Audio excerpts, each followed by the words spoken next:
Unsaon pagpangayo og medical assistance sa DSWD. So una, if nagpuyo ka sa Caraga region, ako nangayo man ko sa DSWD region sa Butuan.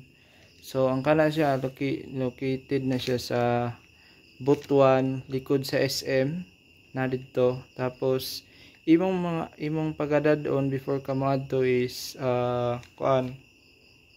ako'y codex diri para dili ko mawa sa video. So una requirements nimo is dadon is reseta, medical abstract with name, sign or signature sa physician or sa doktor nga gikan mo nagpa-check up nya, tagaan man dayon mga nagkuan reseta, I mean kanang medical abstract. So usahay dili sila mohatag, kinahanglan pa nga ingnon pa nimo sila nga pwede ba mangayo mo og medical abstract. So inyong yung i-check na ba iyangan, yang perma og kuan ang license number sa doktor. Then valid ID sa patient, sa pasyente. Then valid ID pod sa mo process na utal.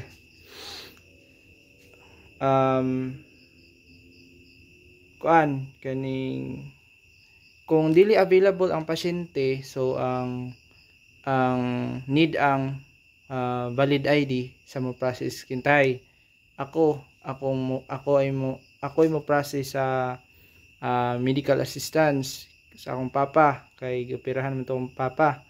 So kaning need nimo dadon imong valid ID, any valid ID basta kay valid. So 1 copy each na siya, ipa-photocopy lang nimo tagsa-tagsa. Before una na kong adto is ang ilang gi-require is 2 copies per requirement. So sa sunod na kong mga balik, ang gipangayo na lang is 1 copy each. So additional po kaning para dili na mong balik-balik, labi na kung lagyo bitaw inyong lugar. So I suggest nga magdala lang mo birth certificate sa process.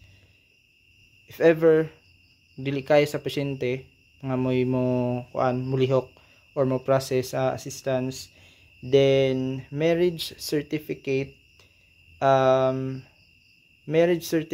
mo ni ang kanibitang, for example kaning birth certificate, marriage certificate, joint affidavit, authorization letter sa pasyente nga gitagaan kag gitugutan ka nga ikaw mo process. Onya booklet og senior citizen ID. So kinahanglan ang booklet dadon if kanang I don't know pero basin ang kaning booklet ihatag if senior na, dili ko sure, basta kay senior na mas papa, din panghitaan man sila og panghitaan siya og booklet og senior citizen para maka-discount sa tambal.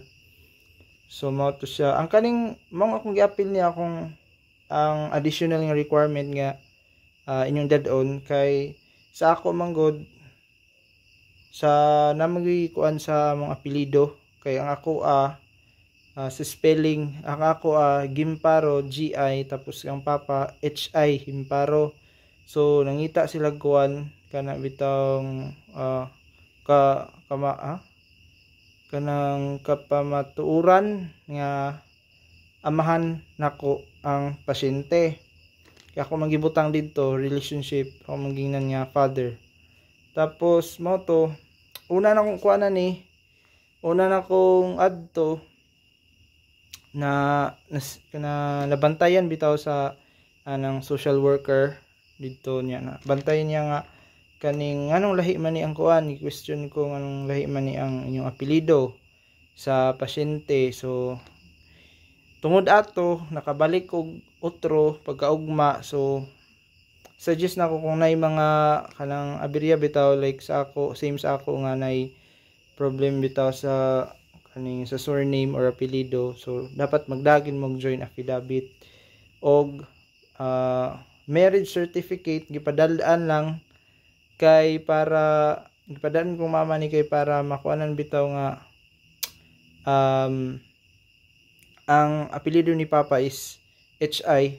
So ang birth certificate mo ni katuning kuan kanang kapamatuoran nga anak ko niya kay nag kuan man kanang kuan bitaw tong sa apelyido. So authorization letter sa una na kong pangayo og assistance, medical assistance, gipangayon ko authorization letter kay ako may sig process. Pero sa murag ikatulo ikaapat akong kuha, wala na ko pangitay authorization letter. Pero paniguro para sure maghimo na lang mag authorization letter. Ilabi na kung lagyo mo para dili na mong balik-balik anya kasbayag pliti. Tapos wala na nya ang katuday guys kanang one photocopy each to siya. Then barangay certificate una na kong kuha, gipangayuan ko ato. Then pagka ikaduha, ikatulo, ikaapat, wala na, ilan giwala kay sa amo amang good na yung mga isulti-sulti bitaw na color coding mong naiuban maglisod og kuha og barangay certificate. So una di ay ang kuanday ang kanang sa pagkuha din ninyo mga requirements man tong mga additional no. So kaning pagadto ninyo sa DSWD region kung namo sa Caraga sa Butuan mo ko nag-claim sa na siya sa ang DSWD ang ilang building or ilang building likod sa SM Butuan. So pag sod ninyo dito mo kaning street lang mo kay duha man ka gate sa gate sa side sa left side or right side ata, pero straight lang mo sa kanang nagatubang nga gate. Basta makuha na ninyo, or much better mangutana gyud mo sa guard kung asa mag-claim og asa mag-process flow sa process sa pagpangayo og medical assistance or any kind of assistance sa DSWD. So sa ako dito ko ni sulod sa ato kong giingon nga gate. So first time po nako nangutana pud ko. So una pag abot nimo didto na magtapok ng mga kuan mangayo pud og assistance. So kuan kaning una mangayo mo og mag-logbook sa mo, ibutang inyong kanang ngalan, taga-disa ka, say purpose imong pag-adto, date, perma, maro man siguro to. Imo lang sundugo na may kuan diha na may nakabutang na may una nimo nga logbook, imo lang tong sundugon. Pero ang purpose dapat aware ka kay kung sa imong pangayoon medical assistance kay na may uban lahi ang gipangayo didto. So dapat kuan siya coincide kung sa imong giadto.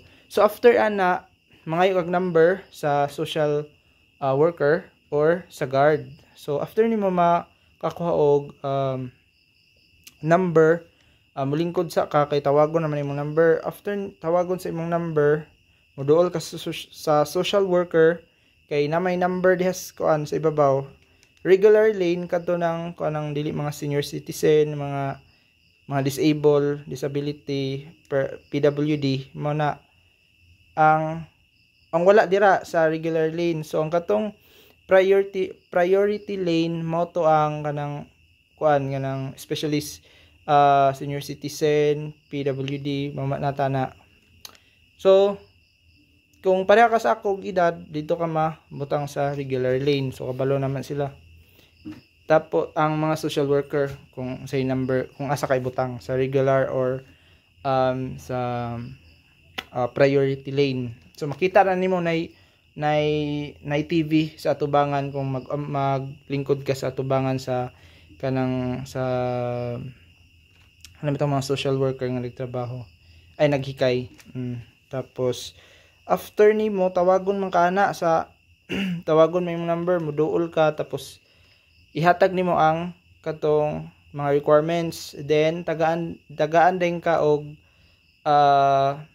tawag ani kaning fill upanan, and then instruction ka unsay asay dapat lang imong fill upan dito. So na name, kung sa kaniabot, ngalan sa pasyente, imong pangalan sa nag-process, so on and so forth, with pirma sa kada page sa katong mga form sa kuan sa ito sa resita, photocopy is one photocopy each man. Sa una nga copy tulo ka pirma, sa the rest is one signature lang. So tapos ihatag na nimo, tapos moingon na din ang social worker nga huwatan lang kay tawagon ra. So pag tawagon na kaana, ila pa man ang tan-awon sa ilang computer kung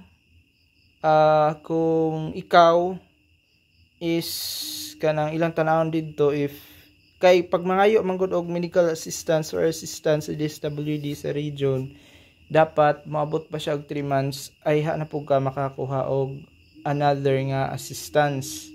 Mana siya mong pag wa pa kakabot og 3 months sa pagpangayo, di pa katagaan pabalikon ka otro nga kinahanglan kanang mabot pa siya og 3 months. So after ana pamanimog kanang tawagon na ka, tapos okay na, kuha na nimong papel, ay kuha ng papel sa sa social worker, tapos sila na mismo magpasa sa next nga office. Kato akong giingon niya, una nga gate sa right side dito sila mosulod, tapos ingnon naman mo na nga sunod mo sa iya ha, or dito mo pikas gate mosulod, tapos maglingkod lang mo dito, tapos tawagon lang inyong number or inyong ngalan. Katong una na akong pag-adto kwanto kaning number, tapos recent nako nga pag-process is with ngalan na gina-post sa ibabaw sa katong na TV. So after ana, pag tawagon na imong number, kuha na dayon ka kaning kintahay pag tawagon ka Ricky Vin Gimparo adto dito sa table number 4. Sulod din ka to sa na opisina sa mga social worker. So mulingkod ka dito, interviewon ka. Simple ra kay mga interview, dili lisod, mga simple ra. English, dili English, Bisaya ra ang Bisaya ra ilang mga pangutana. So simple ra gyud kayo. Tapos before 5,000 ang ilang gihatag nga allocate nga assistance, but na change na into 2,500. So recent na ko nga latest na ko nga pagpangayo, nakuha man pod na cope up man pod tanan ang tambal. So na palit gyud tanan, nakapangayo gyud tanan. Mato siya. Tapos pangutanon ka kung nadaban nimo ang booklet, og if ang impatient nimo is senior citizen, kinahanglan dadon gyud nimo ang senior citizen ID nila or niya. Tapos i-refer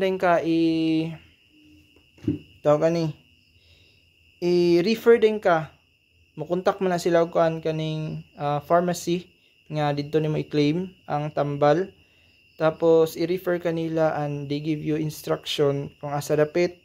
And then after nimo madto man ka sa ilang gi-refer nga pharmacy, then imo ra din tong tagaan man kana after mag-type na sila. After tagaan kanila og papel para mo to ipakita sa pharmacy. Tapos pag-abot nimo dito sa pharmacy, mayngon ka, ma'am, pwede ran mo hatag kay mayngon naman ang kanang nasa pharmacy nga unsay ato sir, siguro tong hatag. Pag hatag nimo sa papel, bond paper nga naka-fold, naka-stapler, then kabalo na sila ilang buhaton. So ilan na lang kuanon kung sa mga tambal na dito tanan, kung pila ka buok, pilang presyo.